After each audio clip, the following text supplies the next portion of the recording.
Hi everyone, it's Cheryl Millett live. I'm going to say at 8 instead of 5 today, Monday, on Facebook. Probably, thought about not doing it, but at the same time, I think just to keep it up. But with the change in time with Ireland and Scotland, I think I've been getting up at 4:35, which actually I love getting up early. But with the change in time, and then I decided I was going to take a nap and fell asleep, which is usually not, I'm not very good at taking naps because usually I will fall asleep. So welcome, Arnie, Melanie, good day. So it's been 3 weeks since I've done any live at 5, and lots of things have happened, and in some cases, where do you start because of the things that are kind of going on out there. Some of it has to do with an article that was brought to my attention regarding, in some ways I don't want to bring it to your attention. In other ways, why not? As they say, for anybody who's promoting things, they'll say how do they say it? Any publicity is good publicity. But the article that I read, I was just trying to look at it in my history. It was, I don't know how many people, you can put your hand up or say if you've heard about this, but this is to do with Gwyneth Paltrow, who is got this new company called Goop. Not even sure if I'm saying it properly. It might just be the, GOOP. I don't know if anybody, yep, back home again, Arnie, after 3 weeks. Hello, Melanie.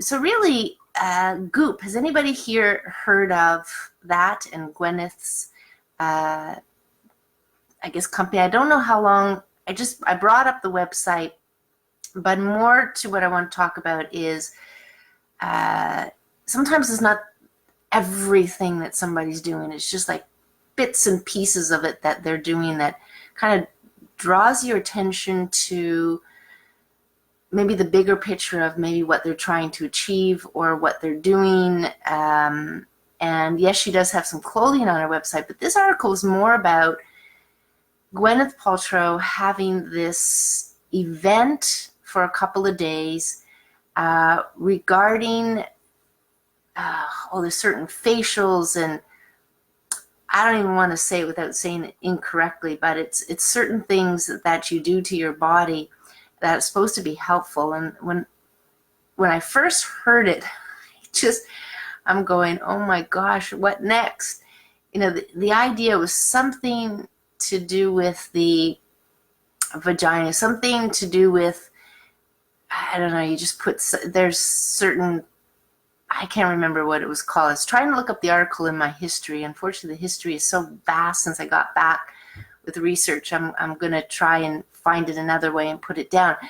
But the person decided, and this was in the UK, to go to this special 2-day event that Gwyneth Paltrow was putting on under the guise of this Goop. And she had some of her friends speaking.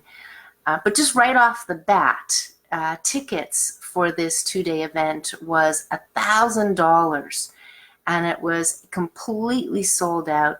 And I'm going to say probably this reporter, or maybe she goes under a different name, but in that line, she wrote an article, a detailed article on going. She decided to go. She wanted to see what it was all about, get more at kind of what's kind of going on behind the scenes. And so she went, and I'm going to say her review probably wasn't the greatest. She probably mimicked what my thinking is of it, just even hearing about it. And yeah, a little bit of this, a little bit of that. Again, it's her opinion, but really it just sounds like some, I don't know, there's that thing that's out there, that word that goes woohoo kind of thing. Like she brought that into the article. But the idea was Gwyneth wasn't around that often either. It wasn't very personable. People got on stage. They wanted you to do this, do that, buy this, buy that. Certain things put on your face, colors. And I'm not wanting to say that it's not good, but the sense of the people, this is where I'm kind of going, the sense of the people who were there, who wanted to be there, who didn't want to miss out, who spent $1,000 for what?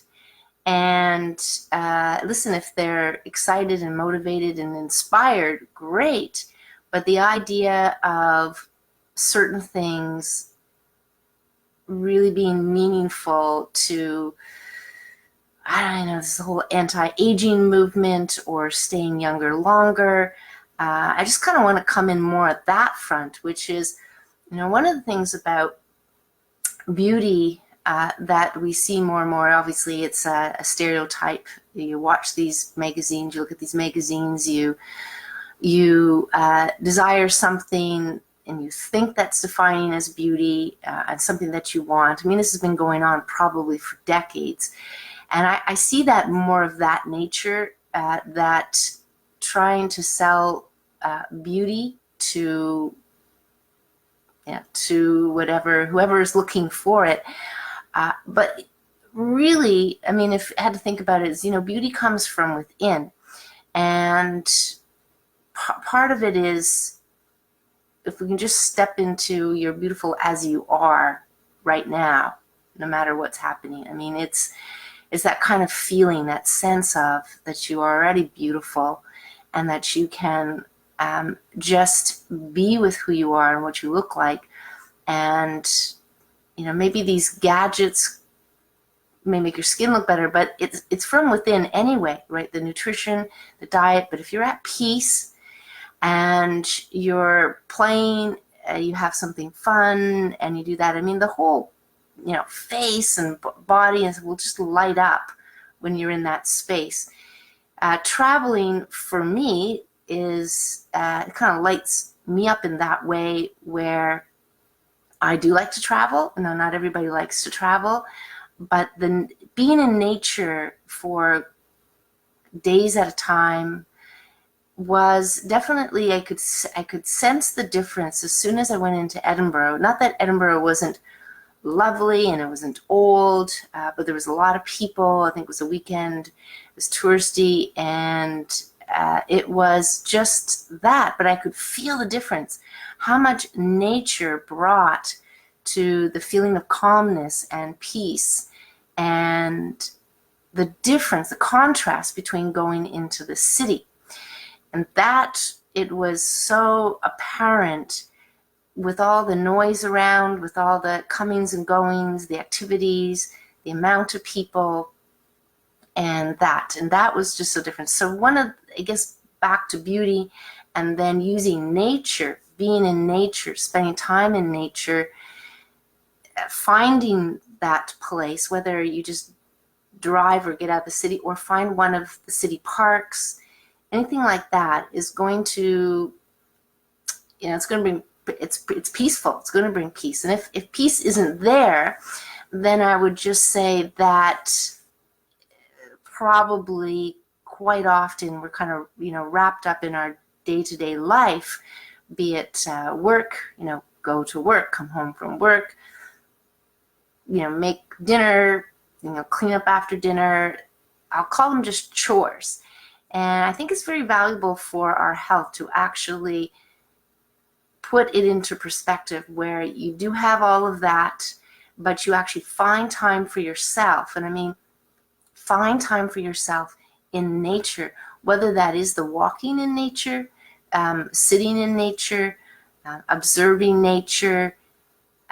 It's not really as easy for, and I want to kind of put that out there, for meditation in nature. And I keep coming across that over the years, is that, and I had a person come today who is a customer for the seal oil, and I don't know, we got talking about it. She's pregnant, so that's a big congrats. I think her older child, or her child that she has, is 13, but after all this time, she is going to have another bundle of joy.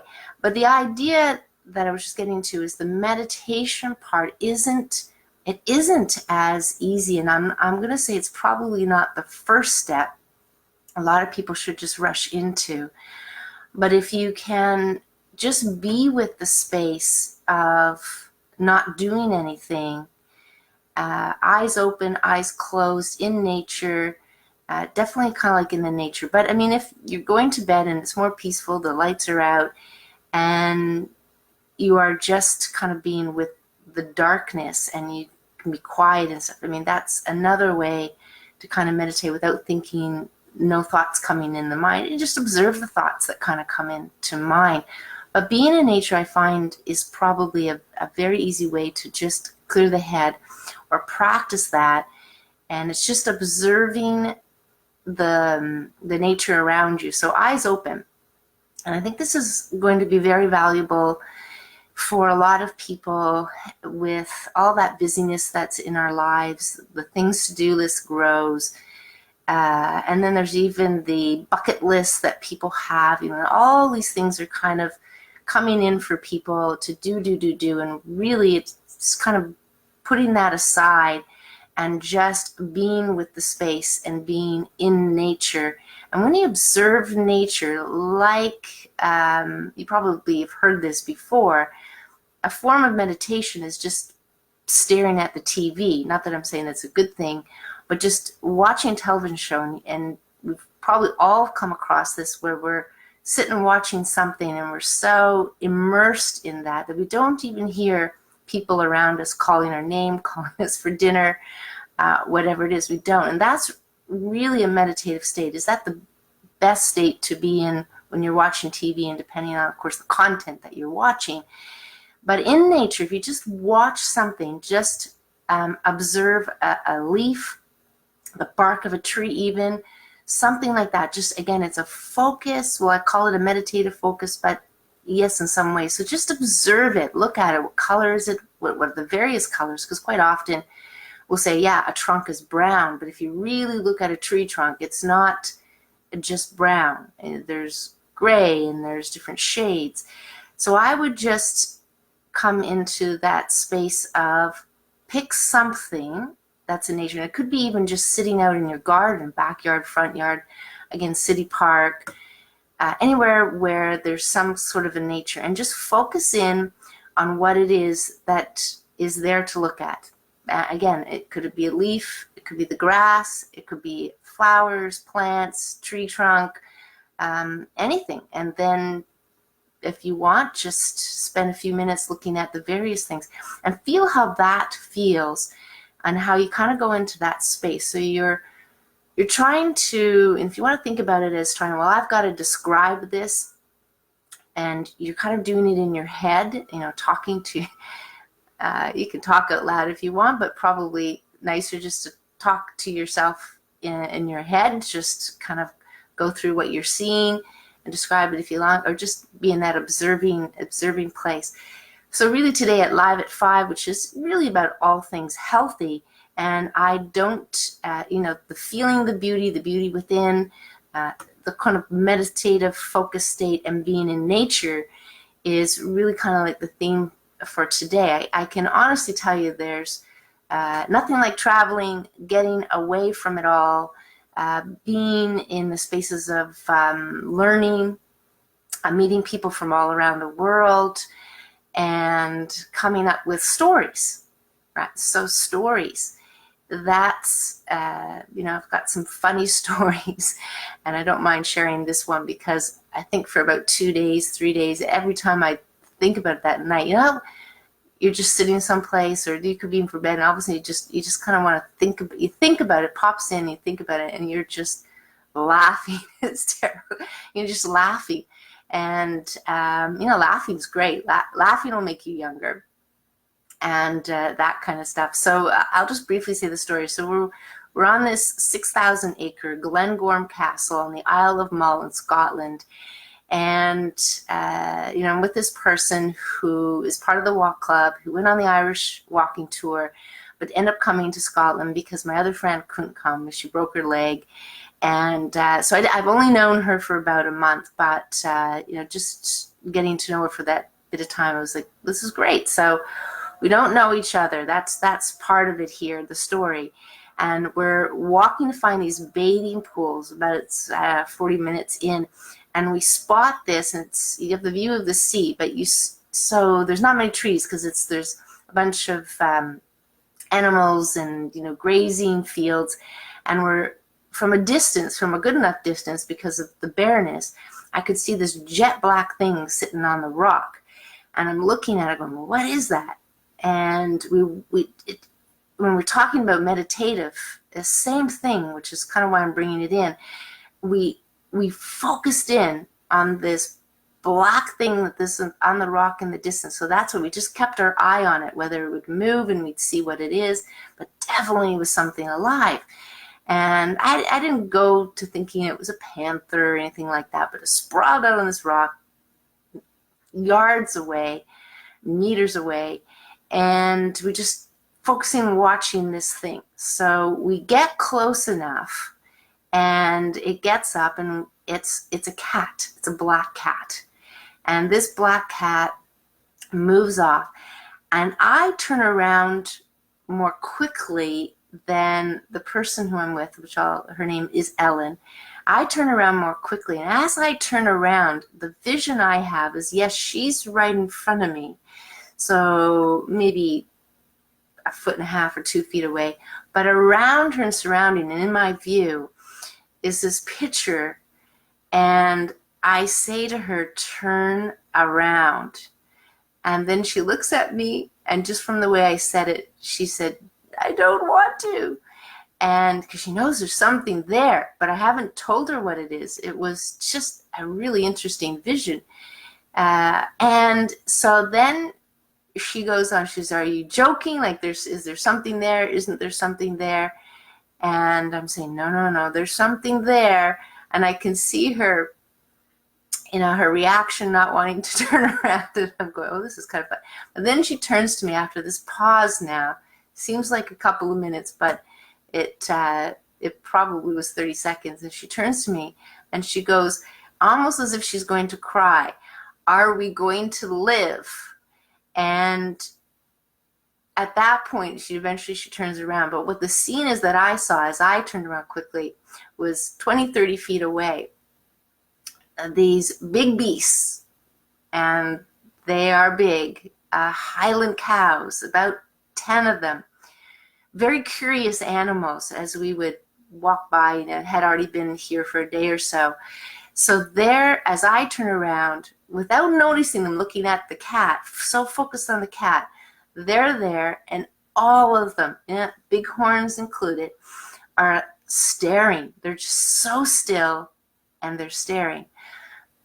Now, she really didn't like the fact that these beasts were so close, and to let you know, we're all in the same field. They're not in the next field with a fence between us. They're right there.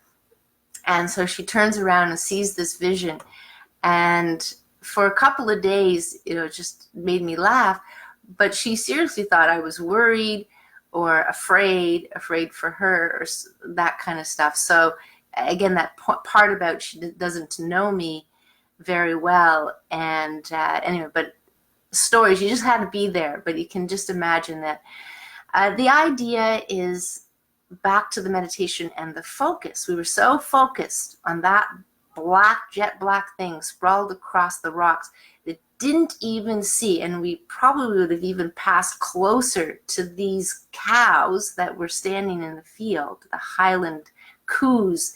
If you've never heard that before, that's how they say in Scottish. They call them Highland coos, and it's spelled COOS, not that they're saying cows differently. So a lot of fun can be had, just getting away.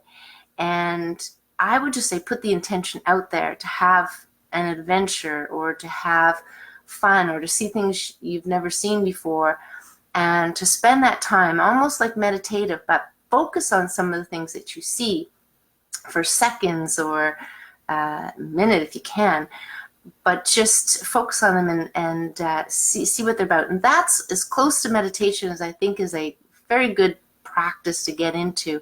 But being in nature and applying that type of focus is really where I'm going to get to, is really calming for the body, calming for the nervous system. And if you just apply some slow, deep breaths, then now you've got, whammy, two things going on here the focus, the stillness that you brought into observing something, and then you have this deep breathing.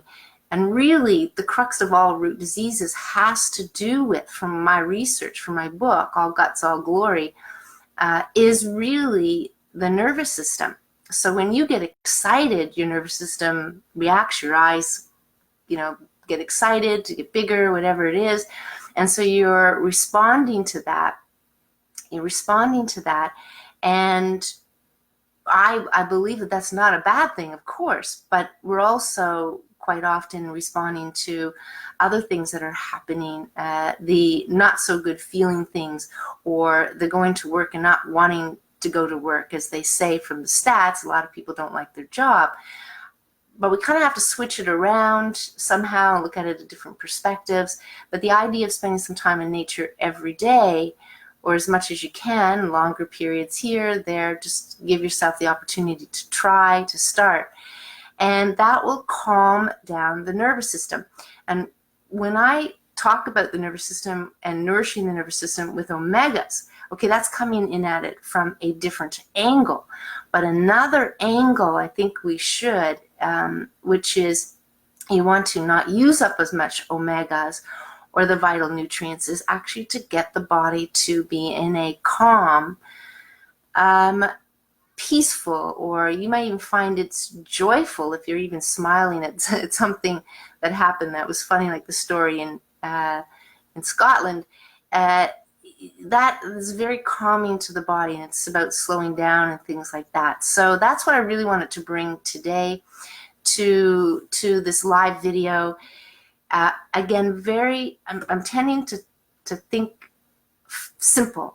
Very simple things that we can do that helps our health, whether it's now, whether you're healing, whether you want to feel better, or whether you're thinking about prevention. And that is really to spend time in nature and bring together the meditative or the focus state, the breathing, to calm down the nervous system. Because then when you calm down the nervous system, things happen that you'll be familiar with. Different hormones are produced, less acid in the body, better digestion, using less nutrients, those kind of things. So usually when you're kind of focusing and you're in nature, your body's going to be still, and your breaths will slow down anyway. But just the idea of practicing the deep breathing, you can take that feeling of that you get in nature, and you can just close your eyes anywhere where you are. Let's say you're on the train, the subway train. Okay, not to do when you're driving. Have to make that statement. But the idea is you can then, once you kind of gather that information in your mind about how that feels and how good that feels, and the practice of that, you can be in a plane, a train. You can be someplace where it is busier, and you can close your eyes and you can imagine that same scene and do the deep breathing and try to think of that as a meditative state. There might be noise around you. You can hear the noise. That's fine.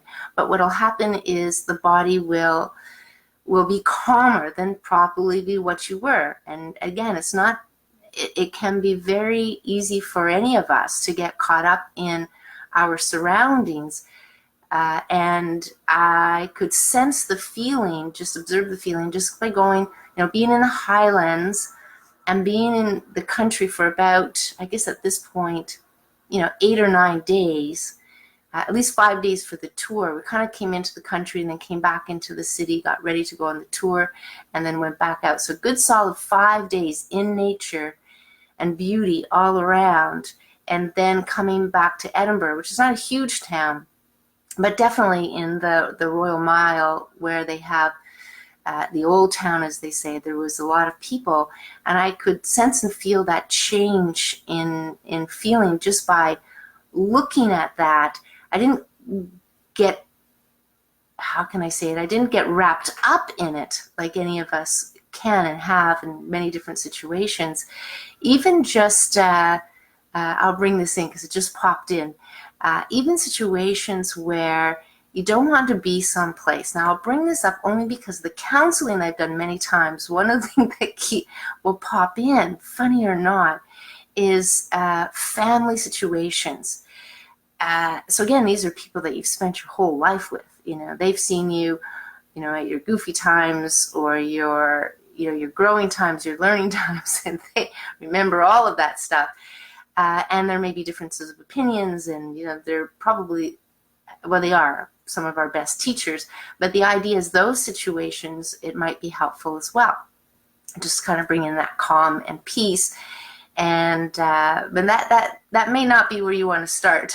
You want to probably bring in the sense of how it feels and feeling first. But that's also a key place to eventually bring it to where you have these people. Now, some people have amazing experiences with family, look forward to it. It brings them the best joy ever. But of course, when I'm doing the counseling, that's typically not the situation, and one area that we have to always eventually get into to make things work better in their current relationships, if that makes any sense. So really today was about there's stuff out there that exists, Goop for example, that are trying to get us to look outside of ourselves for beauty. And part of beauty is being in a relaxed state and finding that joy and beauty in nature. And that will reflect within, and we'll just be as beautiful as we can be. We got to accept what we've been given. And the third part to it is spending time in the nature and looking at the various parts of nature, focusing, meditating on them, and feeling that peace, and using the breath. Do one, do both, and eventually using the breath, or you'll recognize that just slowing the breath, and that eventually works into helping your health overall. So I hope that made sense, and I'm not sure if anybody here has any comments, any questions, anything about that I've spoken to today. Any questions? I welcome them all. It's this is as they say, there's no wrong questions. There are no stupid questions. A question is a question, and that questioning, as you may have seen one of my posts recently about questioning. And sometimes I'll put things out there in questions because it's not for me to know what everybody's thinking or that they're thinking like me. And, and then we get to kind of interactions and see how other people are thinking. And for some, that's, well, I thought about that too. And that's great, but they're not comfortable in responding. But we get these differences of opinion, different perspectives and how we look at things. And so it's really, really cool. I'll just leave you with this one story. It's a cute story. And because my daughter has actually verbally brought this up to people, and it actually happened to me as well. So imagine we're in Scotland and we're just starting off on our tour, and our driver, our tour guide, was actually a photographer, which, my luck, that's great.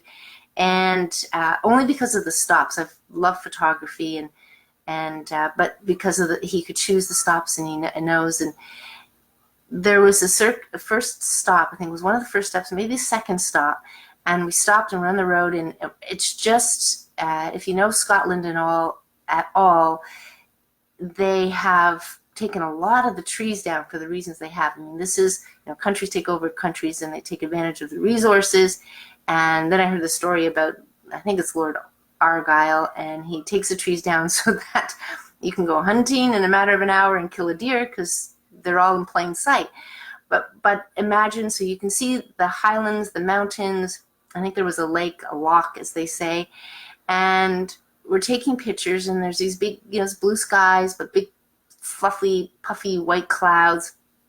And my daughter says to me, innocently, she's 14, but innocently, and she says, Mom, what are those dark things on the hills or on the mountains, but they're more like hills, but on the mountains. And so I recognized what she was actually seeing, and said to her, not in a way to make her feel bad or stupid or anything like that, but I looked at her and I said, well, those are the shadows from the clouds. And she looked at me, and with this realization that she could never imagine that clouds had shadows, primarily because, getting back to being in nature, was that being in the cities, there's so much around, the buildings, and typically when we think of cloudy, rainy, everything is darker. Like it just goes, the light changes, but she's not really, or did not until this time, really see the definition around these clouds. But it was very cute. And again, she was curious, but she was observing something, and how one can manage that is great. But, questions. So because she mentioned it to a couple people already, that she had this, I don't call it epiphany exactly, but this kind of came in, and she questioned, she asked, and she felt okay to do so. And it was what it was. Is cute. One of those things are cute. So love children for that, the innocence. But I also want to take it to the fact that innocence, whether they're 14 or we're 30 or we're 50, we can always learn things and see things that we've never seen before. So ask questions, and really, who cares what people think anything differently about it. You asked a question and it's like, oh, it's the obvious, but not so obvious to you yet. Question anyway, and you get your answer, and so be it. And it came in that way. So I'm going to wrap it up for today. If you hadn't had a chance to, I guess, listen to the whole Live at 5, go back and review it. So lots of things I think that are valuable to our health and to living and being, be it as simple as it is.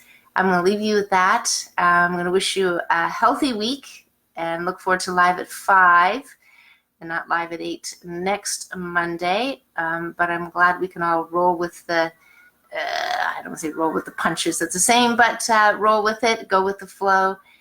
Again, have a great week. This is Cheryl Millett, Live at 5. I will put the link from the article. I will look that link up, and to do with Goop and Gwyneth Paltrow, I'll put that there.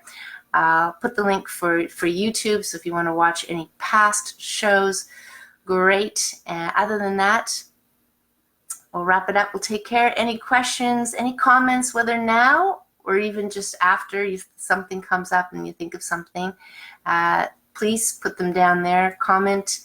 And there's it's always interesting to have other people see how you like things, what you got out of it even, and we learn from each other that way. So take care, everyone. Great to see you. Thanks for coming on, and enjoy the rest of your evening, your day. Bye for now.